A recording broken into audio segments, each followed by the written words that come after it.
abusuam sa ma akwa babiem ene anwumre opani ane ne betwetwe komo afa bambo ensemo ma ne nya wahia de kamia ye se enam ensema hodo adi ntintema na anu nsubra ne ye beto ye ne yire fa Ghana titiri ne ne won kran ena Chimota forest ho nsensem ntino kamia ye se sa terrorism threat na ekoso no terror threat na ekoso no ye nhye damfa ya dwen enkoso say how na attention nyina eso ewo na so mpanyimfo nsem mo ka no chese bibi eboboba enra meko police eye headquarters ukudu hon ma otum say in terms of a security arrangement bibi asesa o makwan no man zigzag one way wuntimi nkonsa man tu fa hawramu a umfa ho mpio besa fa apie a chese video rep police headquarters kura na the metal detector be show car si bibia ansane am otimi awram chese police for do madam ho so but unam kromu a come say you are living a normal lives am na me nkawe ma yemu hihye odie but e de ne de afa opani a ono ene yenkita odie bofo de ma aban na bambo nsem a yewra Palgrave opani me mo adwo bema mi chiao sending chiama wahwefo nyame adom ho ye pa o bana kromu ti say Chrome your boko, maybe I who say prosifua mountain. Stand say well baby. Atete to say kofo bebre omo ofie omo ho atom omo ada. Chromajo kama bibia ye boko. Okay. Na enra ana moda adwumadi amatudin say say something. Campaign no anything. Mini abema say ye be sha say if he say ohwe the entire national security apparatus na. Yawo inema enan bi ye de toto honom eboa ema yetumi counter terrorism nti ye counter terrorism unit no yawo inema enan no ye bako ye say obe prevent the act of terrorism just onyema embassy ewo wiase kra eno na echi ama yetumi alonche see something say something eno chese inema wo behu wo potemu eye unorthodox just a one time okay sanema no obebo modern na enima wabo prosifo amane through the 999 number no na your second one no so from prevent no na just say preempt in the prevention analysis of the counter-terrorism unit and even the entire national security architecture no is to ensure say you betumi akọ wadrimu hu niema wo pese wo ye te say na meti a oni medi nkoma obisa misami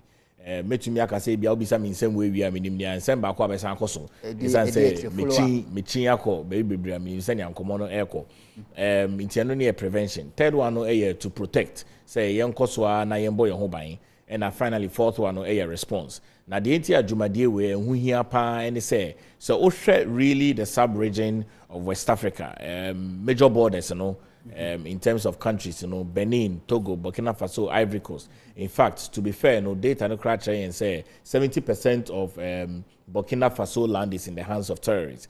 Not just say ano na omo bomodin say omo rakro bia na dey tin be terrorists say obeba wo kromu bebre na ye nema bebre ye Ghana no ye wo Gulf of Guinea na Gulf of Guinea no dwumadie bi wo hono mo mudi wo so ye friend no the piracy just omo ye nema ewo pono so eno emboa bebre esumasi jede eno no omo ye nema bebre emboa bebre inti eno so no hwa afiwe o mampeni Nanado Danquah Kufuado ema 4 vessel ships to the Ghana Navy no kra hwa unprecedented in this country or the Ghana Navy so almost homodin na maritime no omumboa na omumbo ho ban ye pa na as a result of San Tokwana ACC ewo Togo ne Benin ne Burkina Faso ne Ivory Coast no say ye dan ye ho so yesi obi abodre share na wasansu esi udia no na ohwepa ebden na ma terrorists for ebebaye global index 2020 say 48% of death on the continent it's as a result of terrorist acts. Okay. Na 1992 Jumadie bi esiye na Algeria on person koto aba na on person koto aba no na nkofo bi wonu ma na omo mpese aba no mbeto no ebeko ye nti civil unrest bi esiye in Algeria no na lasted for close to about 10 years from 1992 to 2002 omunya civil war na eno no na ma terrorist act no arise ye I don't know Oshepa Al-Shabaab Al-Qaeda ISIS Boko Haram omunya rise I friend insurgencies violent extremism na eno no 9/11 no ye wie 9/11 ma we asia fa na nya asesan esan says see how America as say we make sure say we need bibia o de babe bombe chrono oko abrochi kra ye be say ukra laptop e bi wono ma ye be scanning in ma nti nema bebre exercise but o hwe de nti e di dwumade aba be si onom na ye pese citizens no omutumi bua se ne be ya dwumade ni betumi aye ama obia eho atono obebu se de wo kan ye Enyama hudu bebre ne decide to because political instability ekoso bibi mamu a etwa ho ahia yi ya democracy wo hwe aban bia betena so won free so na wo fa ne amanyina so sa ne amanyina bia obaga na hasia insha de set santi de na ma ye ho ya akono se obi be free amahodo so atumi aba sa nkrofo ya abobo mu di nyina so nkrofo a omo emerge anaso omo generate from omo ankasa countries no mo terrorize nkrofo no matimi di akọ Yenso di amokan eye bi a free Ghana fo no abi na ebo mo anasa intel no chese obi ne fra bonte ba intel no chese obi a betumi aye threat o ma me o fie o papa o fie oba wa sorry remember obi on no call mosque obi a betumi aye threat o gardener o driver obi a betumi aye threat na den na ma terrorists no omo person omo ba wo kromu nema bebre number 1 no chese resources no available wo chrome and our chrome no so developing country inti omo be hwe so gold omo be hwe say bauxite omo be hwe say iron omo be hwe say ore omo be hwe say aluminium san nema we nya na omo be hwe no eno na ma omo nidi say omo be ba chrome na eno nso omo be san so ahwe say ebia westerners no wo hwe Boko Haram ne Al Shabaab ne insurgencies be brain arise no almost say omo person mo fighting against western influence into ebia westerners no interest to be in oman no now also really on the sub-region now and even on the continent now UN data and statistics in China and say answer na wiase bedu be 2063 no the highest level and number of young people we are seeing 1 billion young people every continent of Africa it just a real no resources no ba infrastructure into obia ordering strategically in terms of baby as we invest in the next few years no obedring Africa obi also drink Africa obedring West Africa or drink West Africa obedring Ghana and Ghana so global index naturally and say we are ranked the most peaceful country on the continent number 1 and we are ranked the 38th in the world we are you were close to about 198 countries almost 200 countries in the world now usha na say I'm 38 and actually say yasum die no e yade a ehu hia nkofo bebre a yanya ehu abasode inti eno no abasobode inti eno no e mankofo bebre wo hono ma ombeka say corona mo say ehoye no sisi ano yetumi ewremu inti eno na yebo modern na yedi nkomo no na ye tretre na sankomodie ya yedi yebo modern say ebeko really to the local level into Shepa in partnership with the Ministry of Information, Ministry of Information or more Information Services Department, ISD, on through the local level. I no boy ye palma, omomoti, cracrassy, mango, asene, yena nanom ne or fanom ne, yamame no more cracrassy, or mate, Jumadia ecosunya, sene beya say, uhu bibi, I on orthodox, obiabe nanti wa petem bebre, ebiabe 20 minutes, wakonoaba, obie trinica, wakwa ba kana na o yusu, obieja bibia to hono, mosha uhu, no a friend 999, o friend 999 na, ubenyo obi obemaso, nipa na maso a, ehu yakra pose webo din. Na woka no ebrebe no bi betumi afre ebrebe so bi ntumi mfre minya be ma toll free number there yenya launch here na say immediately because jenti aye kasa na anope yedwumadie so na epese ehu say ye adwuma enti ye fret to so 2 different numbers ye fret to so 5 times ebelisi kaniji jazz music and na elbow obia an responded Obia from an opportunity cyber, Obia no I get it back to us. Oh, maybe you receive a missed call from you. You want to find out from you. How can we help you? May we help you? Something like that. Yehu bibia sa. Minya be ma mehwehwem, but media minim say ye juma. Esan sendra ye test here and I yehu say ye juma pa inti. Number they say definitely once I offer quantity it means say yeah but offer us will be amfa it means it's not 7-8 purpose ana. Oh me bema I feel na ahye dwumade na say. Yeah me dia make me call logs I free exactly 7:30. Me bema I feel na ahye dwumade na say. Yen bomodin na yen fa the spirit of positivism and teaching. So I feel like you too say na masha say mo launch no nra. But you say before mo be launch no mo put all the logistical infrastructure in place. Omo am no mo betumi aye adwuma enti once amanya de number ne de ato ne de ye zumi say once aye nim when anyhow are they so called terrorists no ebe attack no ye say the moment ma launch number ne be frɛ de ye fra eko but ya frɛ number no anko edi enti na akɔ edi enti na ya amfa we want to know. Is this something like is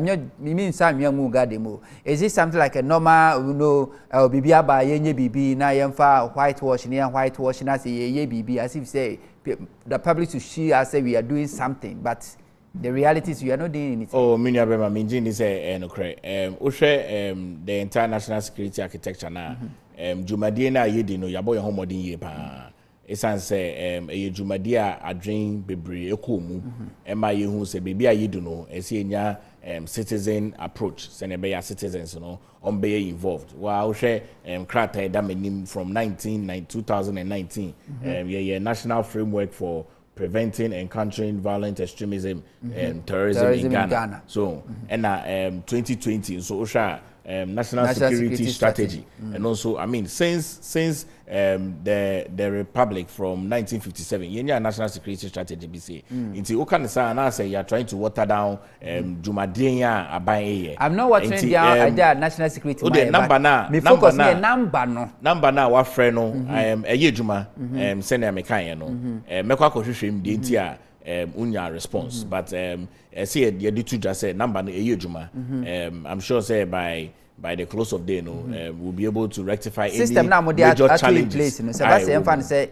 my friend I know be a friend na say number ni be cry engage the system no betimi a so maybe this number called you now maybe you say miss call now so afraid I find out do you have that kind of call center be ideas I mean that's how call centers are I mean sometimes call center the way a mechanism or ring a crowd your number might not show into ABI it might be very difficult for so be return or call into Osha ambulance services here offer Obeka say give me your number na or the ambulance driver no ambulance driver na frel into toll free numbers in there maybe walk around for only different people in Bekasa offer ya only obi kasa and die or can say a friend Kwame in the next 15 minutes so sign for albums only obi Bekasa your friend Akosia into I mean because it's entire call center but yenim say number ni dey ejuma police handles ninya social media handles ninya has been highly activated send the first number where institution be na efa police for and national security for this fight against terrorism all the state security apparatus who is taking the lead. This is an initiative of the national security and Ukrainian national security we work very closely with the security services, namely the Ghana Armed Forces, all the units, from Navy, from Air Force to the military people. And then also largely you come to immigration. We work very closely with immigration. We work very closely with the Ministry of Defense. Work very closely with the Ministry of Interior. Work very closely with the police. Work very closely with Customs and Excise and Preventive Services. Work very closely with the Ghana National Fire Service. All the chiefs were there. Chief of Defense Staff, the Comptroller for Immigration was there, the Army, CDS was there, Air Force, all of them. The IGP had a representative there. It's clearly, you could see that we work very closely with them. And the national security for the national security be getting in touch with the other states. The 999 goes directly into the system. The 999 goes directly into the system of the police. Okay, police. Yes, 999 goes directly into the system of the police. But I mean, really, it's regardless where it goes. I mean, the main thing is that as we look at this, you're setting up a call center, and making sure, say, we are encountering and preventing the acts of terrorism into the country. Okay. Into Ofra number, your needs will be addressed. Okay. As we speak. Number more launching and and a mafra anqua, which is so very rectify me, share with him so be a more rectify no my corrections. And the Ufre, a coy, but be alpha 5 times. It's all kind of sad. Because will be alpha. A dear be on national security, and I say Abana, yes, indeed the government is ready and prepared to combat any possible terror attack on Ghanaians. You mean about security, never be brave or no, and ya debate to me a tuja. But a crana met to me a cano, and he say, in Nema Winya, a stakeholder engagement into any religious bodies, Islamic clerics, you know, Edin Komo, Yene Christian clerics, and also Edin Komo, Christian Council of Ghana, National Association of Charismatic Churches, GPCC, Yenomuni Edin Komo, Ama, Eneja, independent prophets, any traditionalists, almost abosum. I mean, Yenomuni holistically, no, Omunya Edin Komo, Senebeya, Ombe to me, and making sure, say, on places of worship, no, Omo installing CCTV cameras, Omo installing security metallics, and Nemano, Obi Bao, Obi to me, a check in Nemana, Nipani de Banon in Nema. Second one also no unim say yene civil society for yejuma bebre into civil society for also involved in yankomodie na yedi no yes science ne educational facilities edin komo esan say ohwe dwumadie ne bebre na threats in the also. There are various places hard spots and soft spots. I mean, Bemubiano, Obia to me, Kobebia, to me, cause havoc into educational facilities. And so, you know, more aiding como from basic school to junior high to senior high to the university. You know, more doing como holistically. Also, in social markets for you know more aiding como senebeya on be making sure some you safe and sound. And come out these institutions, including churches, was school united in como so biana no so na. A dear national security for a year, say cover simple. You know, Mr. Sancrophone in India national security operatives for in terms of security, they don't have it. And a dear na mo ye di aboa say sorry no those say abomo kokko say mo na mo so. Said ye akronfo armed robbers tiati se na bro so amotimi ma police for kotena basis mu said the beya ombo man for ba no my bibisa in regards to these churches, schools and public places. Me nya be ma ade ayaye esan say asori bebre ene bebre nyama bebre wo man mu ko mosque ne nyama yenya etiti ano yenya ye kwa asori gramophone so kwa asori na in the entire security services no ubenya nipa ba ko mienu bia obeba asori na ye deploy omo enya ade a to me even identify them because as mobile sorry now they come ununiformed ununiformed obviously very armed okay. I mean very armed I mean ununiformed with their nipa ya oba sorry on share uniform on share police on share military say so be aba sorry I say akode bia enhye no ho nipa no so du ho nom na say on share police uniform na akode hye no ho a yes, suspecting in point no. Oh, say Minya Bema, all of these arrangements and not just say are sorry for needing komo. Say there's going to be an operative obeba into oba ubehuno. Ye be proud to sorry cry starting no nipanaba ye share no more hu ni bibia inti enya dia ebeye atoye say be nipa no any operative and also national security personnel and also prosini. But I mean a lot of intelligence ni bi onoma ubehu say they are coming on uniformed. At other places and so no you find very high level uniformed persons omobeba na omono obedi nkomo and ombeba to make sure say there's peace and tranquility and safety within the environment. The other ones and also you know and they say your border towns now it needs much to be desired into increasing high level of personnel at the various border towns. So there loopholes in our border towns in India can be immediately cleared into and also yedihu juma bibre your eastern corridor also we are exploring the use of technology yedi drone services eja anaji ankofo adenya yedi drone services epic intelligence monitor into jumadie ni de bibre edoso kwa the state of Western Togoland before election yes so omo say terror in voter region ye the military for coho ye hu say STC bus CBS sheshe no ye blockade road edge police for car cra official cars no honkro no ba sankro for no way minya bema nyametumi aka say there is not a single part of this country a year ungoverned. Every single part of this country is governed and the leader of the state and the country is the president of the Republic of Ghana, who is the commander-in-chief of the Ghana Armed Forces. Really, no, the Western Togoland, for no, they are a true part of the country and a true part of Ghana. We yebo biya ho ban senia yebo Western Togoland for ho ban. the person who say or more activities because proud to election picture painted say who pa we omutim kwaji police for car blocking main road etimi ko share a government vehicle to say STC call lorry station questioning na e dey ema ye hu ye no after the election no yentu omunka biom I say as a result say the national security has been able to maim them. And I say it was just something that you're sure for election. Oh, I mean, clearly, obviously, you know, no stress. Our security apparatus works very hard. I mean, very well to make sure, say, Obia Obesorry as a result of election to bring disability and make sure, say, we have chaos and not enjoy the peace and tranquility. We make sure, say, we address those issues. And this is a clear indication. Say national security, any police apparatus, any military for no to make sure that calm has been restored in the Western Togoland environment. Some Ghanaians believe say national security for no and stage that situation in the voter region because their course Jimmy place for car no is broken. Yantimi who any prosecution be we didn't see any logical conclusion of that issue. And for that matter, some Ghanaians, including myself, believe say national security for Namamu stage for the sake of election. That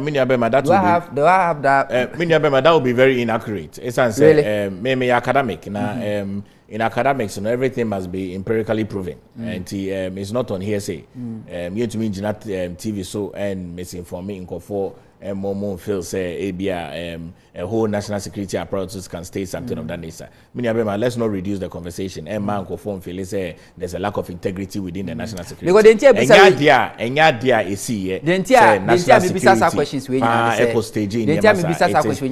it is unrelated. Yeah, said the national security for the number 2A. You have volunteer information, the national security operatives, but if you had a history, they said they see 2020. Yenina video, police vehicles, highways, blockade, cars, sheno. At that particular moment, now you are sending national security operative military in their numbers, armed. We didn't see any major arrest and prosecution with their course. They didn't Is it not where I'm Ghana for? I believe say like including myself, like I said, I tend to believe say it was a state thing. That your belief has no foundation, any empiricism. They don't continue to hold that belief. Okay. And in this country, say in MBC, that's your investigations. We come back to the people of the Republic to let them know in Komo here. So I'm still investigating on that issue. Every single thing ACBR Obianti is under investigation. Burkina Faso, Thomas Sankara, in same ACC from 1984. It is just up until last year, latter part of last year and early this year. I exercise a lot of restraint. In same BCI, investigations in Onkoso. Now we believe in our Ukraine there. It's not the real issues on the ground. Unless those are entitled to it. Oh, of course, you are entitled to the beliefs and the opinion. No doubt about that. But what you are not entitled to is to perpetuate those beliefs in the public domain as though it is the truth. What you are saying? But I can share my share your opinion and make contact. Say it has no empirical foundation and basis. Okay. You don't need to hold it as a fact. Yeah, national security now man launch number no at the Atuja.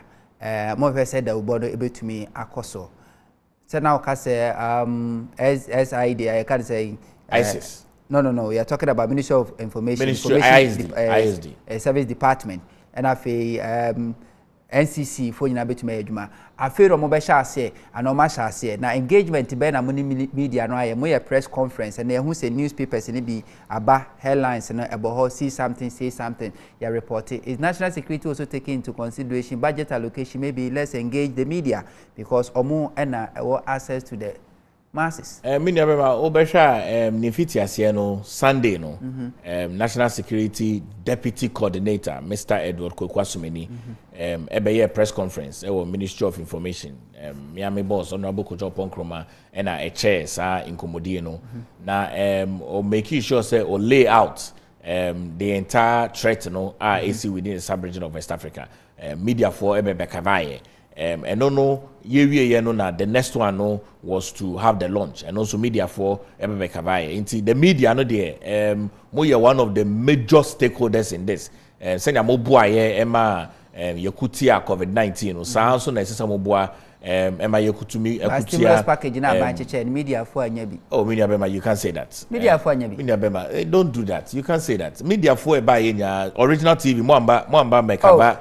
Oh, you buy to original TV but now so ale fafa stimulus package. Media bema, in fact, oshe in the entire civic responsibility and the Deputy Director of Communication at the Presidency, Mr. Jefferson Saki, the to honum say media for mon bomodin, na mon fa way say a civic responsibility.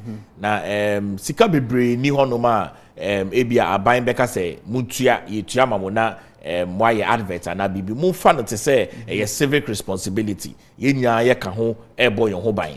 Nti bibi ni honoma stimulus package. The media houses are not mechanic say bind by government appeal say be amonyenti pa na be but say dem ka situation very serious situation very serious and person messages in call from way you don't think say we can at least so the government is so broke to say we can't get money to say so media we know say social responsibility nyon share open number ya power wonye but this is national security intiaja.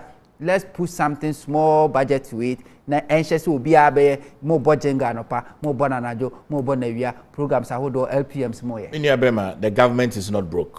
Unse unkomodieno you threw in a jargon. The government is in nowhere broke. Yes when our car says sikeni ho. Oh, Debbie. The government is not broke. Okay. I see it yet two on sir. And the government is not broke. You make a clarion call on the journalists and the media houses. You say your ambassadors are fire for this see something, say something. A lot of media personnel are almost champion at the end. And so never be bro you must kadi anima yen to me and your papa and my wiasina yankasa ye tremuno.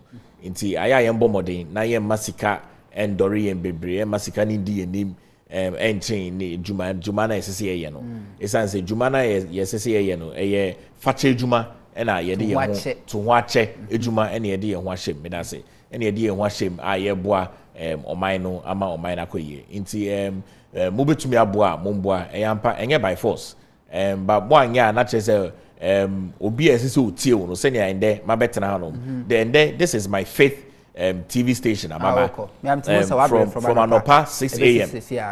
me shas here me fiasa na me ba hanom nti clearly no enye sike bia ban de mame and mame yejume just the fact say as say your bomodin na yebo deruro aban juma pa oye yebo deruro ema omanity terrorism act of terrorism abenya esi yetumi bohu deruro ema omano nipo mu omanu mu no etiase. Okay, before abekono uyi number ya launch dia to so bia betumi afra which is 999 no a se bia minute telephone ba ma hu bibia ehemfa na metumi akwa lodge complain mini abema various communities in nya no your local assembly your district executive officers your MCs and so honom your ahemfo and so honom efie bia so ebusia pani your MP and so honom inti when hu bibia immediately no nkofo amabobosi wokwa hu bako.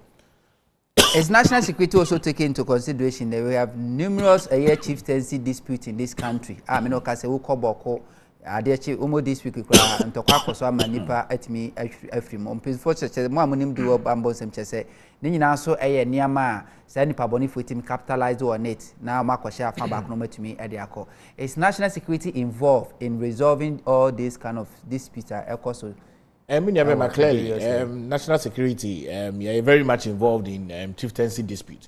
And yes, him say at various times, you know, nipa boni to me take advantage of these issues. You need a honum. You're addressing all those current issues as we speak now. Okay. Before I go on, the final message, the Baba me recommendation be, and I'm a friend number who send a book and G. A jazz, do say a nice song. Just a old Brenner book and a very nice song. But so free to say telecommunication networks MTN before cry be connected no. Won't say more running campaign. Upe say we say upe say we say na educate wa kusi say you get a personnel to call. So maybe can you take into consideration here say bia or the be call na say me fra instead of your be me Kenny no. Ali they should give me a security tips as a citizen say be na betumi akoso your father message to our viewers and then followers now. So in Chiabebre near the mamo say the robot ye boy is not to create fear and panic, but really say yenya ye be aware of the threats within our environment. Now yenya ye di ho ebebom. Inti see something, say something, no a campaign and national security they are to in conjunction with the Ministry for Information.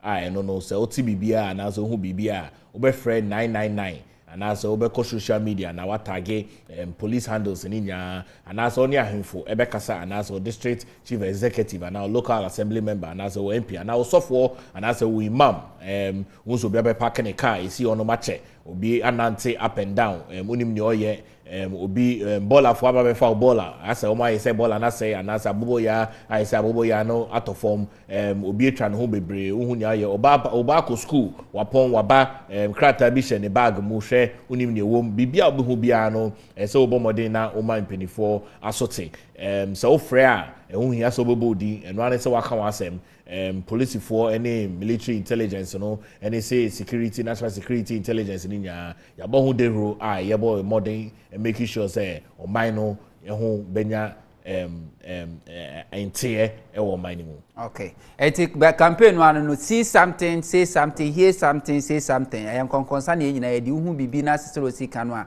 na wafra homa no woti bibi so abetima afre mpanyifo na o matimi atu ho anamo se de be ya ye nyina benya eso yopanyi ye da asem ni se na wabre ya twen ye juma ye de ye ho atu ma ho na koso nemom mfa kwa adwendwe mumpe budget for media no ade hia because this is a national security issue.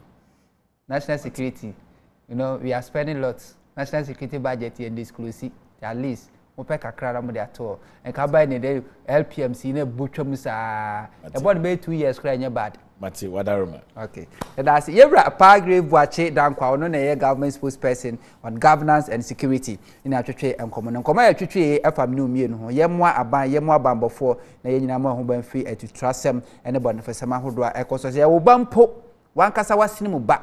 And now who so to sana monwa meant na so so yi police for about asutire near china hwa do be kwa kofa ba no benam so kwatimi ahwero nkwa